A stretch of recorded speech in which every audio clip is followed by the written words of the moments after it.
देखिए दोस्तों, इंसान जो है अपने जीवन में अपने कामों की वजह से, अपने वर्क की वजह से, अपने पैशन की वजह से, अपने पैशनेट होने की वजह से जाना जाता है, ना कि किसी और चीज़ की वजह से। कहानियाँ जो होती हैं हमारी ज़िंदगी में बहुत ही महत्वपूर्ण भूमिका अदा करती हैं। कहानियों में बहुत सारे रहस्य छुपे हुए होते हैं और कहानियाँ हमें आसानी से याद हो जाती हैं और इनके द्वारा जो सीख मिलती है वो हमारे दिमाग में छप जाती है। और जब भी हमारे पास कोई नई मुसीबत आती है तो हमें वो कहानियों की जो सीख होती है हमें आगे बढ़ाती है।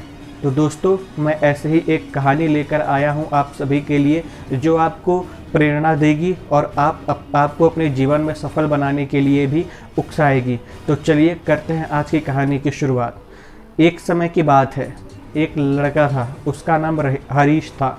उसे दौड़ने का बहुत शौक़ था, इस वजह से उसने कई सारे मैराथन में भी पार्टिसिपेट किया था, लेकिन उसने कभी किसी भी रेस को पूरा नहीं किया था। एक दिन उसने डिसाइड किया कि अब मैं जो भी रेस करूँगा उसे पूरा करके ही रहूँगा। फिर उसने एक बार और मैराथन में पार्टिसिपेट किया और दौड़ चालू हो गई। जब दौड़ चालू हो गई तो वो जल्द ही दौड़ता गया और उस वजह से वो थक गया और वो वहीं रुक गया और उसके साथी जो धावक थे वो उससे कहीं आगे निकल गए। लेकिन उसने प्रण किया था कि मुझे अपनी रेस पूरी करनी ही करनी है। तो उसने क्या किया कि अगर मैं दौड़ नहीं सकता हूँ तो मैं चल तो सकता हूँ। तो उसने धीरे धीरे चलना शुरू किया और वो चलते चलते फिर थक गया। उसने सोचा कि मैं अब क्या करूँ। तो उसने सोचा मुझे रेस तो पूरी ही करनी है, कोई बात नहीं, मैं और धीरे स्पीड से चल सकता हूँ। तो वो इस तरह से चलते हुए अपनी पूरी रेस को पूरी कर गया और जबकि वो मैराथन हार चुका था लेकिन वो हार कर भी जीत गया। क्यों? क्योंकि उसने ज़िंदगी में पहली बार अपनी एक रेस को पूरा किया था। इसी तरह दोस्तों हमारे जीवन में भी होता है, हम पढ़ने के लिए टाइम टेबल तो बना लेते हैं लेकिन हम कभी उस पर स्टिक नहीं रह पाते हैं।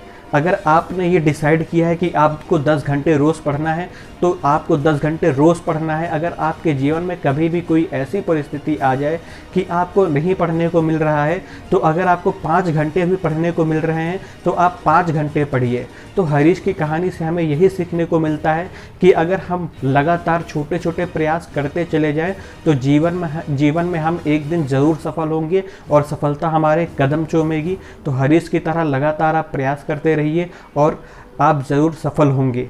अगर आपको ये कहानी पसंद आई है और आपको ये अच्छा लगा है कहानी सुनकर, तो प्लीज़ आप हमारे चैनल को लाइक, सब्सक्राइब और शेयर ज़रूर करें। इसी के साथ मैं पुष्पेंद्र यादव आपसे इजाज़त लेता हूँ। मिलता हूँ फिर किसी और एक नई कहानी के साथ। मिलते हैं अगली कहानी के साथ। धन्यवाद।